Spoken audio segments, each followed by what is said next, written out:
A housewife who doesn't cook ends up divorced, you know. Tom punched my belly lightly. I didn't think he used much force. But that was where my precious baby is. Hey! Stop it! Surprised by Tom's unexpected action, I reacted excessively. Tom, seeing me like that, chuckled. If you don't like it, hurry up and make lunch. Look, even the baby is saying it. Poor dad's starving because of mom. Fine. I got it, so stop. Just not my belly. Don't hit my belly. I screamed in a voice resembling a scream, and Tom finally stopped. I'm tired. Just do as you're told from the beginning. Hurry up and make it. Dash, like a sprinter. Tom said that, looking satisfied. Then he froze as he looked at the computer screen in front of him. Huh?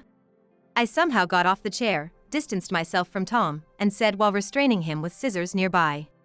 This time, I won't let you make excuses. Well, there shouldn't be a need for that. This is a lie, right? With this, I won't let him escape. This time, I'll expose his true nature. I am Hannah, 29 years old. I work for an electrical appliance manufacturer, but I'm currently on maternity leave, so I'm pretty much like a housewife. The reason for saying pretty much is because there's a reason. Doing some odd jobs and irregular remote meetings. I'm allowed to participate in those. That's because, due to my pregnancy, I entrusted the project I was involved in to my junior.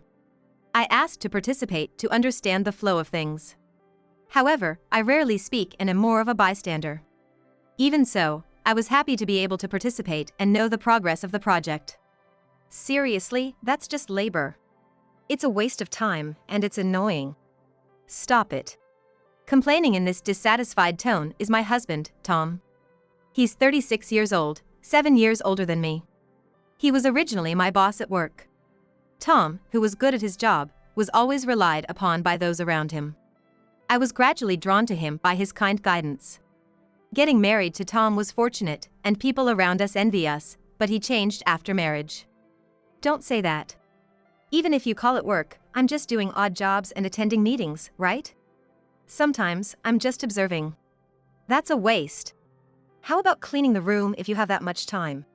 I saw dust accumulating under the furniture recently. Tom pointed to the TV rack and the floor gap. It was a place I couldn't clean without bending down. I'm in the last month of pregnancy, and with this belly, it's impossible to bend down. So, it's true that I've been neglecting cleaning in that area. I'm doing what I can for now, but I'm sorry. In a situation like this, normally the wife's parents would come to help with household chores. But you don't have that. Ken said with a sigh. My chest hurt. My parents passed away in an accident 10 years ago. It's been 10 years already, but it still feels like 10 years ago. Yet, Tom casually makes fun of me for not having parents like I do now. And I always had to apologize. I'm sorry. I'm causing trouble. Then, Tom would always smile satisfied. You're lucky. Being able to marry a generous guy like me. I never thought I'd marry an ordinary woman like Hannah, with no special qualities. This is how Tom satisfies his ego. Every day is a barrage of sarcasm or bragging. He wasn't like this before we got married. Is it inevitable for people to change after marriage, regardless of gender? Furthermore, it's unfortunate that Tom has such a great facade that nobody believes me, no matter who I complain to. I get off-target responses like, "You're just being spoiled." Or, "It's good to be reliable." As everyone says, I could endure this much and just let it go. But recently, I've been troubled by Tom coming home after work. From the evening to the night, when the sound of trying to unlock the door, it's the signal of him coming home.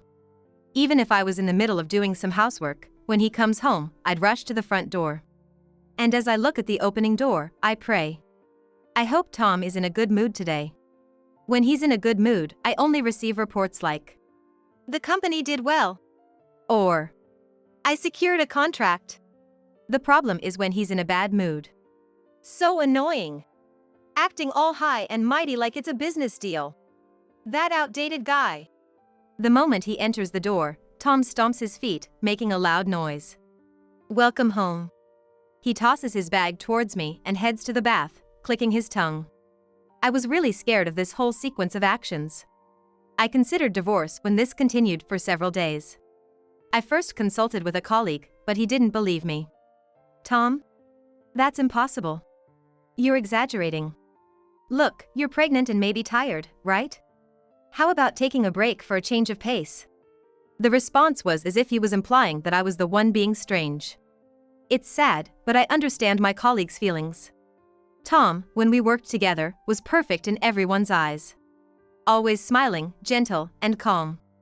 I don't think even my past self would believe that he could transform like this. Maybe it's just a passing phase. Perhaps he's becoming irritable because he's busy and tired. I decided to think positively. It's not like he's hitting me or anything. When he throws things or shouts, my body flinches, but he has never physically harmed me. Someday, he'll return to being the kind person he used to be. I hoped and prayed for that. No one would believe that Tom has changed. But except for one person. That's my Uncle Bob. My grandparents live far away, and my parents passed away. After the accident, I was left alone, but I had one reliable relative. That's my Uncle Bob, my father's younger brother. Because he moved to the city before my father did, he happened to live near our family by chance. Honestly, Bob looks scary. He's 6 feet 3 inches tall and has a good physique, so just standing there, he exudes an intimidating presence. However, he's incredibly kind and a wonderful person on the inside. When I was young, instead of my busy parents, Uncle Bob would often play with me. Back then, I thought of Bob as unemployed. That's how much he kept me company. I think he cared for me like a real daughter. You know, I was the first one to hold Hannah in my arms. He often joked like that and bantered with my father. So, after my parents passed away, it was indeed Bob who supported me. In my days, Bob took care of most of the procedures for me. When I didn't even feel like eating, he would make light meals like oats porridge or soup. I remember that I couldn't really say it was delicious, but I inadvertently put it in my mouth. After my parents' accident and my subsequent dropping out of college, Bob was the one who introduced me to a job.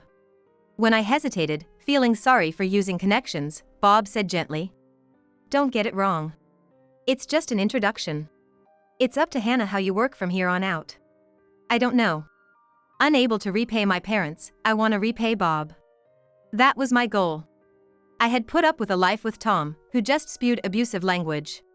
But one day, Tom finally raised his hand against me. At first, it might not have been intentional. Tom was in a worse mood than usual that day, and I knew I had to be careful. But I was also not feeling well and didn't have the patience. So, I inadvertently muttered to the point against Tom, who would pick on everything. "Oh, shut up." The moment I said that, I knew the room had frozen. I messed up. I needed to apologize quickly. I immediately apologized, but it was too late. A magazine flew right by my face. Tom had thrown it in anger. Hey! What did you just say? Did you call me noisy when I came home tired? Hey! From there, it was useless to say anything. Tom kept throwing things one after another. Fortunately, he had rational, even though seeming crazy. Everything he threw was light or thin. Maybe because he had done it once, the threshold had become lower. From that day on, Tom, though weak, would raise his hand at me over trivial things. Scared, I thought of consulting Bob. Actually, Bob worked at the same company as us. He had introduced me to this company because he could be flexible with various things in the company. Tom hadn't said anything about Bob, so he probably didn't know they worked at the same company. But I had introduced him once, so he recognized Bob as my family. I was sure Bob would believe me. I had that kind of conviction. But, unfortunately, Bob was on a business trip abroad at that moment. Worried about me, Bob offered to listen to me over the phone if that was okay. For a moment, I thought I should lean on him, but Bob is that Bob. If he knew my current situation, he might rush over. That wouldn't be fair to the company and Bob. Helplessly, I decided to wait for Bob to come home. By the way, I also consulted my colleague and friends, but nobody believed me. Moreover, somehow, the fact that I was talking about Tom reached Tom himself. Tom apparently laughed sadly, was like, "I intended it as a form of physical closeness." Everyone completely believed this excuse. Thanks to that, I ended up being treated as just an overly self-conscious wife. One day, as I was working in my room as usual, Tom came by. It was unusual, Tom's day for remote work too. I knew this in advance. "I'm hungry." "What about lunch?" Tom said, almost tossing it out there. "Oh, just wait a moment. I'm working." Tom let out an irritated sigh. From that tone, I immediately understood. He's coming. The usual one. I instantly tensed up and prepared myself mentally. Usually, it's either the arm or the leg. And Tom approached me with a nasty grin on his face. A housewife who doesn't cook ends up divorced, you know. Tom punched my belly lightly. I didn't think he used much force, but that's where my precious baby is. "Stop it, please!" Shocked by Tom's unexpected actions, I reacted excessively. Up until now, he never went for my belly, no matter what. I curled up on the chair, trying to protect my belly with my own arms. Tears welled up from fear and anxiety. Seeing me like that, Tom laughed in amusement. "If you don't like it, then make lunch already. Come on, even the baby is saying it. Dad's hungry because of Mom. Ouch! Please! Please, just don't hit my belly." Why would he do something so cruel? I'm his wife, and the one inside my belly is our child. I couldn't comprehend it at all. I don't want to do this thing. But, you know, it can't be helped. You don't make lunch. Dad's pitiful, huh? While speaking like that, Tom's hand didn't stop. He persistently hit my belly over and over. I couldn't resist much because I was seated in a chair, making it difficult. All I could do was defend myself as best as I could. "Okay. I get it. Please stop. Just don't hit my belly."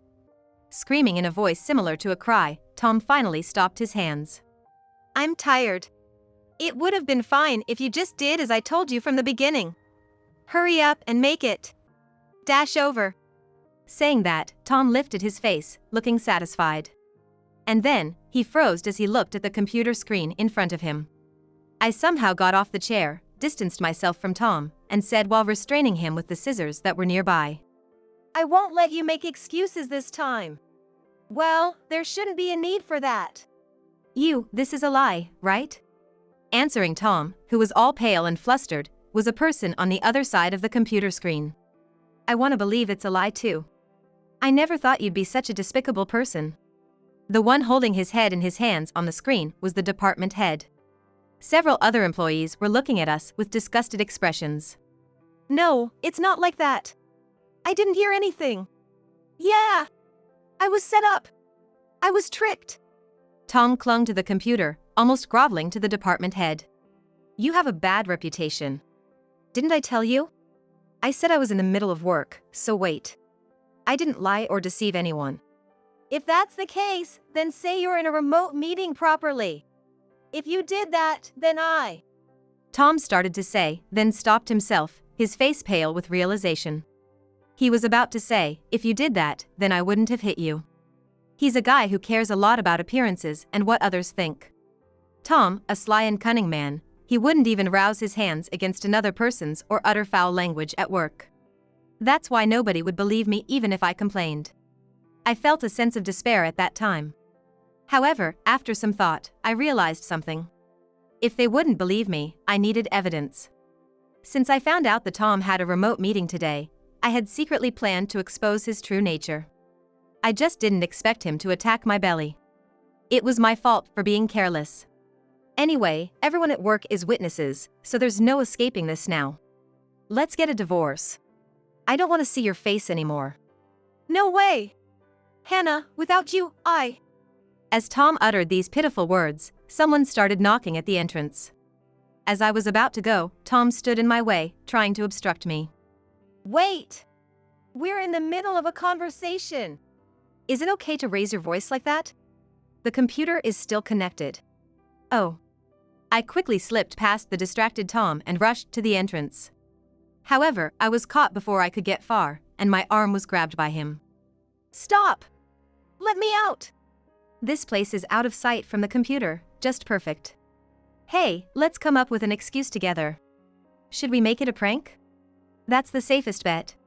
It's more credible if you say it, so tell everyone. "No, I won't." I don't want to gauge your mood anymore, be treated like a slave, and be dominated by fear. Someone, help! I screamed in my mind. At that moment, I heard a rattling sound from the entrance, and the door swung open vigorously as someone entered from outside. Seeing the person's face, I collapsed on the spot in relief. Are you okay, Hannah? It was my Uncle Bob, who apparently secretly joined that meeting. He had watched the video and rushed to our house immediately. Luckily, the front door was left unlocked. Does it hurt anywhere? How about your belly? Bob rushed to my side, pulling me away from Tom. And then Bob shielded me with his back. Thanks to Bob's broad back, I couldn't see Tom. Most likely, Tom couldn't see me either. Hi, Bob. You're Hannah's uncle, aren't you? Long time no see. As I secretly glanced from behind Bob, the cunning Tom offered a forced smile. Bob, straightening his posture, looked down at Tom. Bob is taller, making Tom appear very small and delicate. Hannah, can you stand? You should rest on the sofa over there. Ignoring the Tom, Bob moved me to the sofa while supporting me. Sitting down brought some relief. Tom tried to approach me, but Bob stopped him with grim face. Rest for a bit, then let's go to the hospital just in case. That's too much. It was just a little shove. It's part of our intimacy as a couple. How could he perceive it that way? Just stay quiet. Once we confirm Hannah and the baby are okay, we can talk. Don't worry, the meeting was recorded, so you can relax. You were watching that? So, we are in the same company. Tom clicked his tongue in frustration and fell silent. Really, what a terrible man you married, Hannah. Seeing Bob sigh with a stern expression, I felt somewhat apologetic and couldn't say anything. I went to the hospital and confirmed that there were no problems with the baby in my belly. I felt relieved, and my whole body relaxed. With that, Bob and I, along with Tom, headed to the company. Bob was like, think yourself and the baby first. Leave the rest to me. But in the first place, this is a matter between Tom and me. Even if it's Bob, I can't leave everything to him. There could have been a different day to address this, but it's about Tom. The more time we give, the more he might come up with something. I'm already in the last month of pregnancy, and I don't know when labor pains might come. It's best to settle this quickly now. I am a mother. I have a duty to ensure that this baby can be born with peace of mind. When we arrived at the company, we were immediately led to a separate room. It seemed Bob had made the arrangements. There must have been testimony from the employees present at the meeting. In the spacious conference room, the meeting members, Tom and I, and Bob were gathered. Bob handed me my bag, and I took out a piece of paper from inside. It was with a contact number of lawyer who assists divorce. I had prepared for it a long time ago and kept it in my bag. Tom's face contorted for a moment, but then he smiled uncomfortably. I also have some blame for things being misunderstood. I'll accept the divorce. I don't really care about the division of property. I'll pay child support too. Perhaps because we were in front of everyone, he was strangely understanding. With Tom's acceptance, the conversation proceeded smoothly. However, when we reached a certain point, Tom froze. Quit the company or be transferred? Yes. I plan to return after my maternity leave and childcare leave. It wouldn't be good for both of us if you were still here, right? So, I really want you to quit. Tom looked at me seriously and nodded. I see. But what about the company's perspective? What are you trying to say? I don't mean to brag, but I think I'm a valuable asset to the company. I have good performance. No problems with relationships. And I have a good reputation with our business partners too. Indeed, Tom, with his pleasant demeanor, was considered the ace of the company. A so-called immediate contributor. If things continued this way, it was said that he would undoubtedly become an executive in the future. On the other hand, Hannah is, for better or worse, an average female employee you can find anywhere. Oh, I'm not belittling you. Just stating the facts. I understand. Furthermore, if you're a single mother with a small child, you'll inevitably have more time off in the future, right? You'll surely become a burden to the company and your colleagues. I had thought about this when I became pregnant. I don't have parents to rely on. If something happens, I have to figure it out myself. That's unavoidable, but for the company, I might honestly be a troublesome employee. I understood what Tom was trying to say, even if I didn't like it. He was implying that the company would choose him, an ace and valuable person, who brought complicated risks even though he caused the problem this time, over me. See? So, the best thing is to let this incident go and get along again. It's the best for the baby too. I don't want that. Tom looked bewildered. Tolerate and accept it again? Are you kidding me? That won't change anything. Do you want me to endure the hellish days of being constantly insulted again? The employees whispered among themselves, looking at Tom with puzzled expressions. Especially the female employees were giving him cold glares as if he were a bug. Because we're a couple, we've had our disagreements. But it should be mutual. Is that mutual? The ratio is way off, don't you think? I was always the one being pushed around. As I retorted, Tom seemed unable to hide his agitation. You're like a completely different person. What happened to you, Hannah? Well, until now, I've been patient. I had hoped that you might change someday. But I never thought you'd lay a hand on our baby. The surroundings' gazes became sharp in an instant. Tom chuckled sheepishly. Sweat trickled down his forehead. Hannah, that's why. Going back to the conversation, let's leave the decision of who will quit to the company. Is that okay? Tom responded energetically. I wonder he was confident that if it's in the case he would be the one chosen. Well then, we'll proceed with the divorce right away. Thanks for your efforts. Starting now, you and I are strangers. Hang on, Hannah. Goodbye. I wanted to get away from this person as soon as possible. With my Uncle Bob accompanying me, I went to consult with the lawyer for divorce process. By the way, the Tom seemed to have some strange confidence, but his resignation was certain. It's a bit underhanded, but Bob is our president, in other words, the head of the company.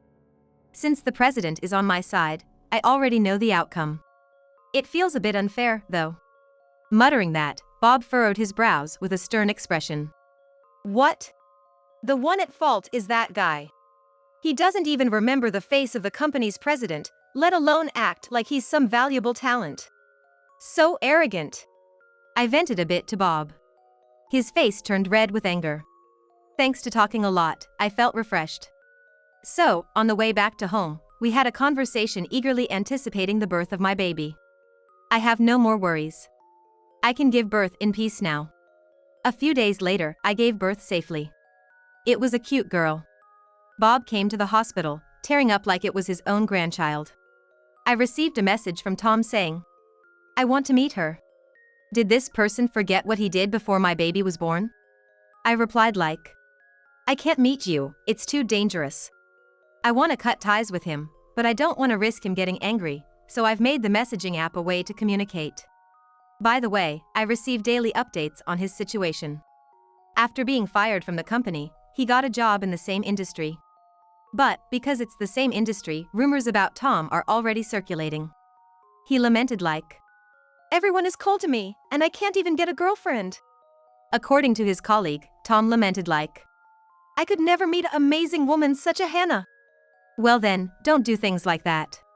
Now I'm discussing with Bob about my baby's name. We're struggling to come up with a good name. And Bob is already smitten, he's so affectionate that he won't let my baby marry anyone. I couldn't show this grandchild to my parents, but I'm glad Bob is happy. Someday, when my baby learns to speak, I want to make Bob be called her grandpa. Despite appearances, he'll probably burst into tears. I'm looking forward to it.